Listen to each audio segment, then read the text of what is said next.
The date is Sunday, December 11th, 2011, and the time is 4:20 p.m. Eastern Standard Time.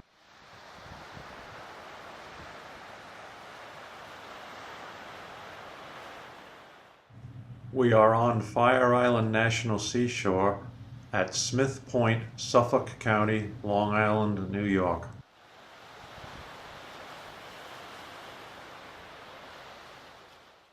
Because of Long Island's southwest to northeast geographical orientation, there is only about an 8-week annual window of opportunity to see the sun set over the Atlantic Ocean.